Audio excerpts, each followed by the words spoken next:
really like how this glides. I love this chapstick. Intentionally living, intentionally eating, intentionally growing where we are.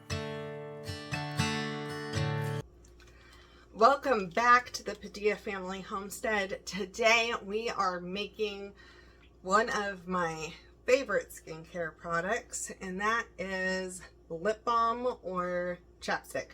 So this lip balm recipe is super easy. It's just 4 ingredients, well 5 ingredients because it's 2 different essential oils. This is great for people who have to use oxygen as well. It doesn't have the, I think it's petroleum that causes things to possibly catch fires. You can't use it with oxygen. So this doesn't have that in it. It's super smooth on the lips. I really like how this glides. I love this chapstick. It's hydrating to the lips. So this is something we've been using for a while. The last batch I made, I was going to record and I didn't, and I actually gave the whole batch to my aunt. So she has a bunch of them. Now I'm going to make another batch for us, and this is going to last us pretty much the rest of the year, I think. So we're going to get started, and I'm going to flip the camera around and show you how quick and easy this is to make. Okay, so the first thing you're going to want to do is have a scale. If you are doing a lot of stuff at home, I highly suggest having a scale. It's great for bread, it's great for skincare, it's great for all kinds of things. The next thing you're going to need is, I have something on the bottom of this. Okay. So the next thing you're going to need is some sort of double broiler and a pot to put it over with water. Now this is going to sit just in here and be perfect, so I use that. The last I looked, this wasn't available on Amazon anymore, but I will check and see if this particular brand is. Otherwise, they have a lot of different brands on there, and it'll depend on the size that you want for what you get. So I'll make sure I link down below what this is, so check the descriptions for that. So once you put this on, you're going to want to zero it out.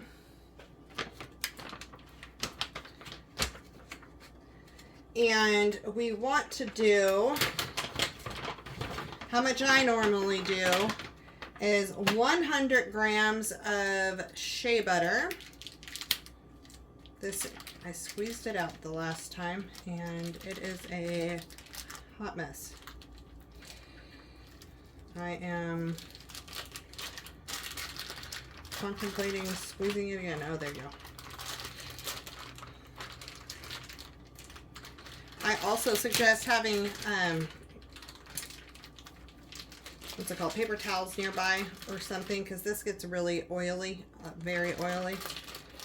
So you're going to put in 100 grams of shea butter. Now everything kind of has different melting points.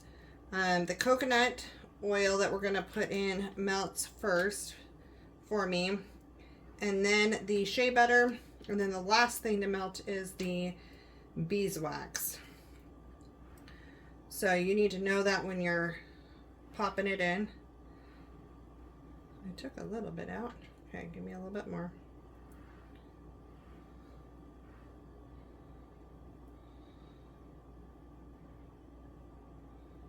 I'm just gonna put, come on. There you go. So we have 100 grams of shea butter.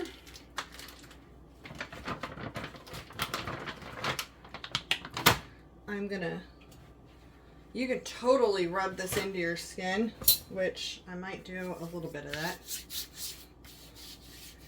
so I don't waste it. Just rub it all the way up my arms. Shea butter is amazing. So it is a little bit greasy when you first put it in, but then it soaks in. I don't do 100% shea butter most of the time, but okay, so that's on. The next thing we need to do is do 100 grams of coconut oil. And I am using expeller pressed organic coconut oil from Azure. It is hard because it is cold. I'm going to zero out my scale and pop that in.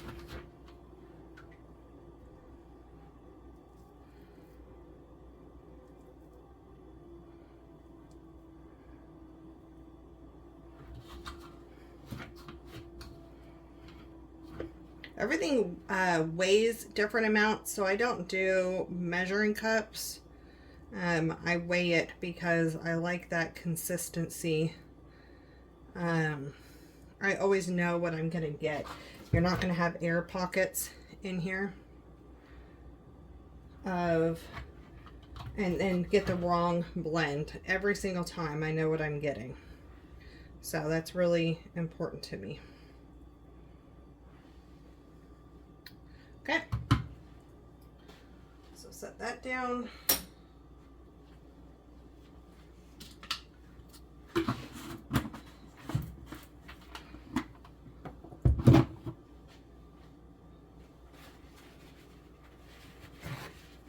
Again, coconut oil can totally be rubbed in. There's only so much oil though my hands can take all at once. So now I'm going to zero this out, and I'm going to go with 40 grams of beeswax, and I have these natural beeswax little pellets. You can use white or yellow, it doesn't really matter, as long as they are the natural and cosmetic grade.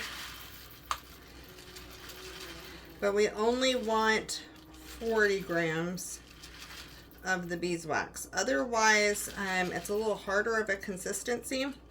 So let's say you try this recipe and you're like, I want it to be harder. Well, then go ahead and add some more beeswax. Or if you say, do you know what, I still want it softer, I'll add a little less beeswax.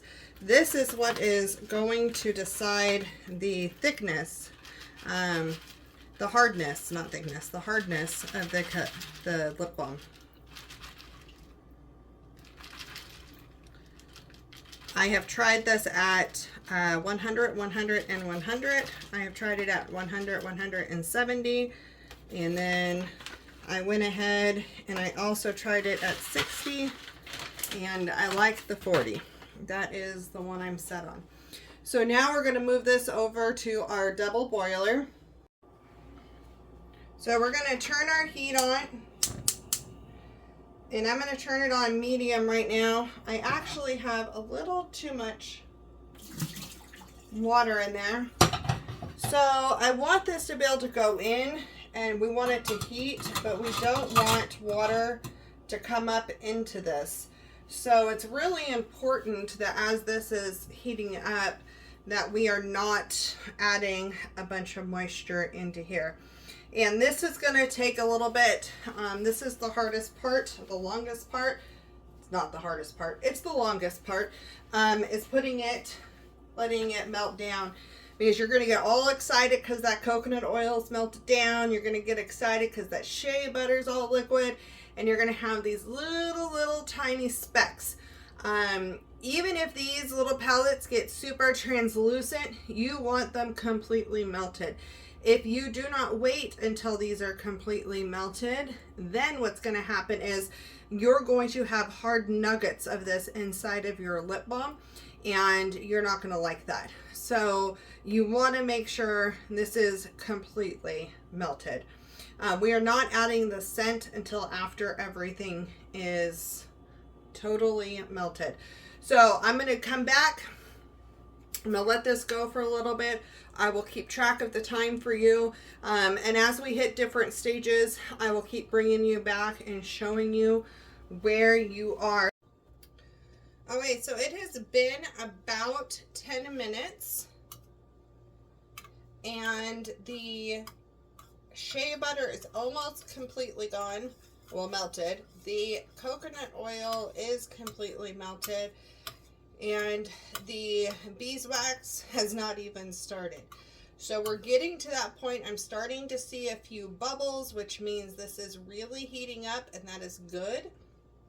So this is what you're going to look like 10 minutes in. And a lot of times, because of the way the liquid moves here and the heat is moving, your beeswax is going to roll into the center portion here and pull away from the edges, because your edges are your hottest area and the heat is pushing the beeswax into the middle. So we're going to give it a few more minutes and come back and check it again. So it's been about another 5 minutes at this point, and it's really starting to melt. I like to stir it. You've seen the both times that I've stirred it. I don't stir it a lot, but I do like to start to stir it because that gets the beeswax moving around to the edges where it's warmer and really mixing it in, and it starts to melt it down. You're going to see in here, you see the big chunks of beeswax right now that they've kind of clumped together. But as I'm stirring it, you're going to kind of, hopefully you'll be able to see, there are little translucent beads towards the bottom of the pot down there. And as I go to stir it, I'm seeing the edges of them moving around, and when it moves, you can kind of see that they're there. So that is kind of what I'm waiting for at this point in time, is to really make sure everything is super, super melted. Once I get to the point where I feel comfortable that it is, that I'm going to turn off the heat and let it sit there for a minute while I get everything ready to put it together. So what I need to have ready at this point is I need to have all of my lip balm containers put together. And while I was melting this down, I realized I didn't have any more of these containers. I don't know.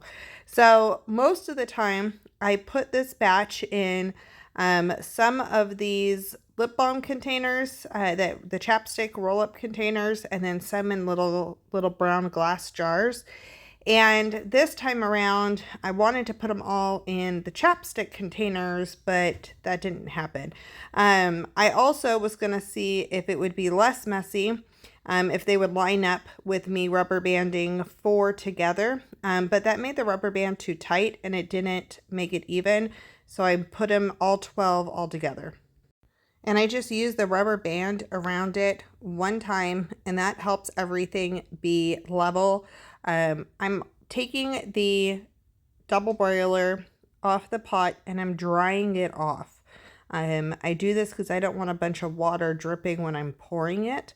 And so it works for me to dry it off, and I'm going to put in my essential oils. I'm using doTERRA essential oils, and I am using about 8 drops of Madagascar vanilla and 8 drops of peppermint. And that's a blend that I really like with this. I really enjoy that flavor profile. It's important that you put the oils in at this point and not as you're heating it, because you don't want to lose the scent or the benefits of the oils, any of that. It can react differently and it won't mix through the whole lip balm mixture. Now again, I'm super bummed that I do not have the right number of lip balm containers, but I'm going to make do here and make it work. So I'm going to get these set onto a plate because I want something that's easy to clean off. I am very messy at pouring.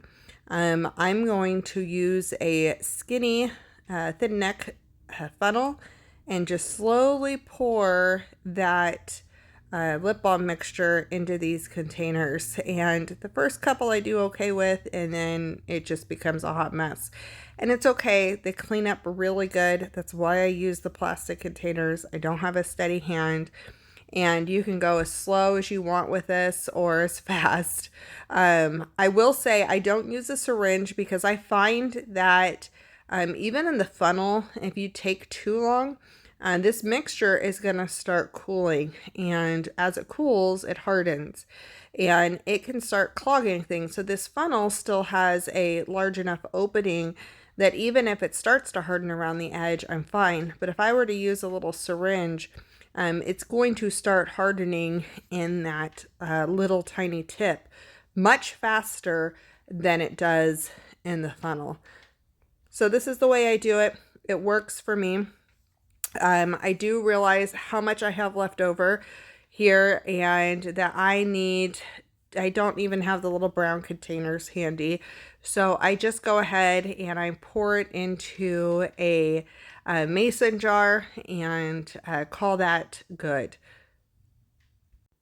You could see on the plate how fast these cool down and harden up. And now at this point, you need to let them sit completely until they have completely cooled, and then you can clean them up. I am just taking the paper towel and cleaning up the outside of these. It's probably time to switch my paper towel.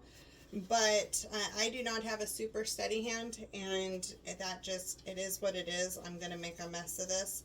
I also probably, I should have made a quarter batch, because I thought I had more of these tubes and I didn't.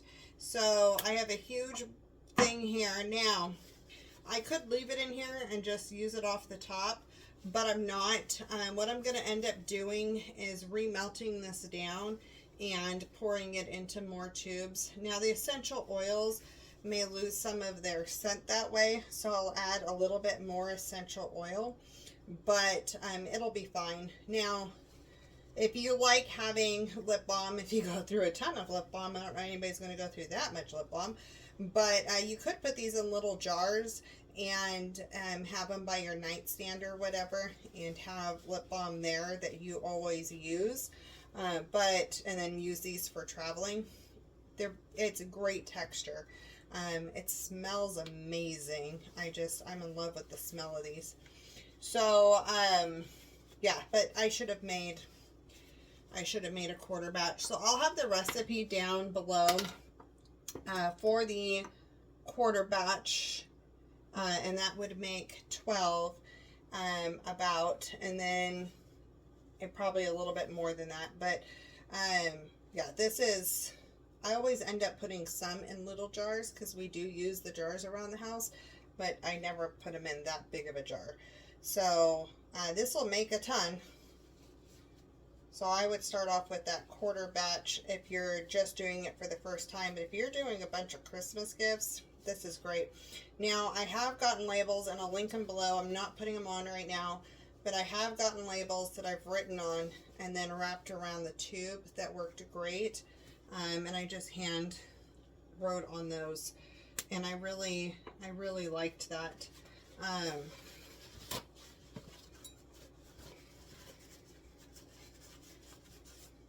I'll go back through with another clean paper towel and wipe all those again. So I'm just going to pick off the wax off of the last of these. I made a mess, but that's okay. That's okay. And so goes the hot mess kitchen of the Padilla family homestead. So yeah, this is a fun recipe. It feels so good on.